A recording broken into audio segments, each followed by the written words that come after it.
We welcome you back to Fresh Outlook. Miranda Barbour is the young woman suspected of killing a man she met on Craigslist in Pennsylvania. She's also claimed responsibility for more than 20 other murders. The story has sparked national attention because she is still a teenager, and many are now asking why the rise in violence among young people. U.S. police are investigating claims that a 19-year-old woman charged in a Pennsylvania murder case has killed over 20 people. Miranda Barbour, called the Craigslist killer, claims to have executed victims in Alaska, Texas, North Carolina, and California. The suspect belongs to a cult. She said she has, done this before, and I said, what's the actual number? And she said, under 100. Along with her husband, Elite Barbour, Miranda is charged with killing Troy LaFerrera in November. She lured LaFerrera through a classifieds advertisement on Craigslist. I said, Miranda, as you sit here, do you have any remorse whatsoever? And she said, none. Prosecutors are seeking the death penalty for both defendants in LaFerrera's killing. Miranda Barbour stabbed LaFerrera in the front seat of her car while her husband held a cord around his neck. Dee Dee Benke and Dr. McCoy stay with us, and we also go down to sunny Florida to talk to our very own Dr. Bart Rossi. Nice to see you again, Dr. Bart. Very nice to be with you guys again. Well, I'm sorry we're discussing such a grim subject right now, but we are talking about the rise in teen violence. And, we were just talking with Dr. McCoy and Dee Dee before we came back from break, and we were talking about how we're giving this girl this attention now. We've been told that she's a heroin addict. She's also a pathological liar, but now she's in the spotlight. Yep, exactly. And is that one of the reasons why we're seeing this rise in teen violence? I think so. I really think so. I think that there's both access more to just more tools of violence, particularly open weaponry, open guns, and just higher communication, higher transportation, and it's become a national tragedy, a national crisis. I think a rise in narcissism, and this is something that that's interesting. And I do. I think it's right. A rise in narcissism, and as much as I love social media, it could very well play into that, because when you're young, maybe you can't handle all that attention, and maybe that's where it feeds into. But she is a narcissistic sociopath for sure, whether she killed all those people or not. If you kill one person, if you hurt one person in your teens, that's bad. She's a bad egg, and it's really too bad. Where are her parents? Where are her parents? Are they responsible, or was she just born that way? That's an interesting point. Well, let's go down to Dr. Bart, since he is our psychologist. And if you can just tell us, why do you think, Dr. Bart, that we're seeing such a rise in teen violence? Or is it just a combination of everything? Well, I think it's a combination of a number of things. First off, I think we have more addiction problems. We have kids who are disassociated from society. They feel like they're on the outside looking in. We have a breakup of the family unit to a great extent. And we have kids that have what psychologists, and what I have said on the show many times, retained anger.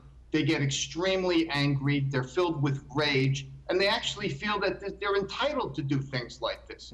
In her case, she's a heroin addict. I don't think she killed all those other people. I think she wants to be bigger than life, and that all the attention that we're giving her is probably what she's looking for. She doesn't care about the prison time or whatever, because her thought process is really extremely disturbed.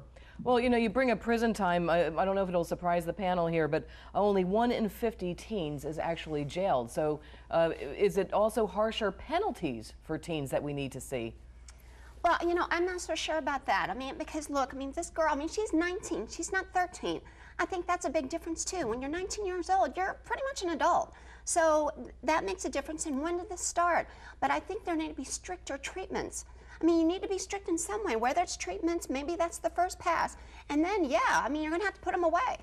Now, I will say one thing about her that I read was that she was unfortunately sexually molested by one of her uncles, who was thankfully prosecuted and imprisoned for this. So then this, and I'm sure Dr. Bart can talk more about this, but this led to further psychological problems of dissociation, anger, vengefulness, also manipulation. One of the things that was talked about was when she was in treatment, people that she was in treatment with noted how strongly intuitive she was and how knowledgeable she was in human manipulation.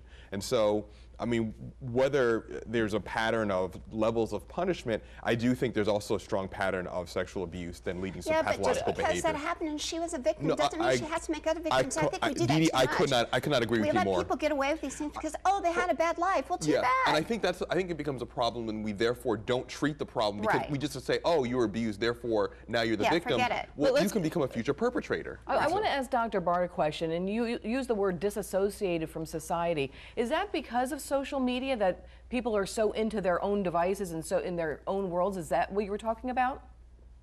Yeah, to an extent. I think it's a different society today. And I think people, when they're excluded and when they're on the outside and they're not part of anything, their peer group, or they don't have any close relationships, they feel like they're a loner, they feel angry, they feel this rage. Sure, the social media is playing into it.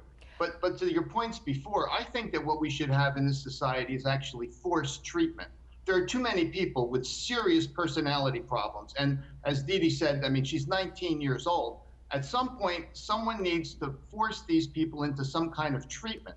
I mean, we don't want these people around in our society. They are extremely dangerous. And we need to have another avenue. And punishment by itself is not going to do it. But certainly some type of treatment where these people are placed into a program and they must complete it, or they're not released until it's satisfactory.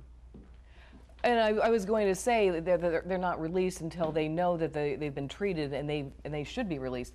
Well, Dr. McCoy, you teach young people. Have you seen a change with the students? I mean, well, thankfully, I've never seen any violence in the classroom. But what I do see with my students, and I was a high school teacher and now college professor, is the difficulty of feeling like an outsider and the ways you want to, get attention. Okay, but and I think let me just ask a question. I mean, because I want to go back to Dr. Bart's point and have you continue your point about being a loner.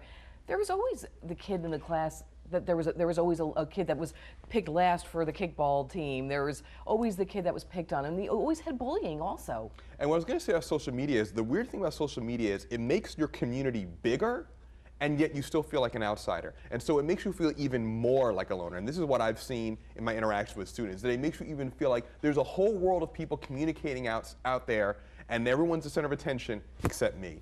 And so it makes you that much more angry, it makes you that much more frustrated, and it makes you want to do something big to be seen. And unfortunately, people decide the big thing I need to be seen is to do something outrageous and horrific. Well, I agree with that last part. I think that last part's right, but that goes back to the narcissistic point. No, I agree with you. I think you were so right about that, Dee Dee. I don't know. I mean, I think it's less so that way. I don't think social media, I understand what you're saying, because you have less interpersonal communication, one-on-one, because you feel like you don't need to. But I also think it becomes an imagination that everybody else is doing it except me. You go on Facebook and people post pictures, and then you have this imagination in your mind that everybody's popular, everyone's doing something except me. It's more of a need to be bigger and bigger and bigger. Exactly. More followers, more I want all tweets, all the like clicks. That's right, all the likes. I watched actually a teenage party, and Dr. Bart, you weigh in on this one also, and all the kids, all they were doing was sitting on their cell phones, posting pictures on Facebook.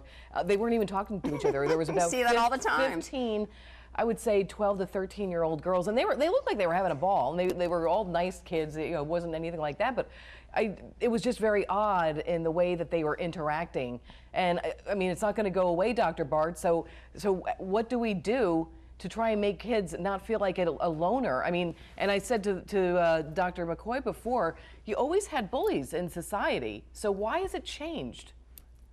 Well, I think that the extremes have changed. I mean, we have too many kids today who are on the outside looking in for all of the reasons we said. And then when you mix in heroin in this case or mental illness, we have all of these factors impinging on kids growing up from 13 to 19.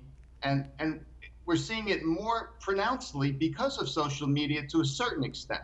And I agree with Dee Dee, there's the narcissistic factor. So you have all of these features with kids today that we didn't have so much before. It's a matter of a little bit more of an extreme situation. And we did have bullying before, and we did have to grow up and deal with a lot of issues. But these kids today are really lost. They don't feel part of anything, and they really are troubled individuals growing up, and it's a different tone today than it used to be. Well, we thank you all for your insights. We are going to take a short break, but when we come back, we are going to have some lighter sides, some lighter topics, including a look back at the Winter Olympics. Don't go away.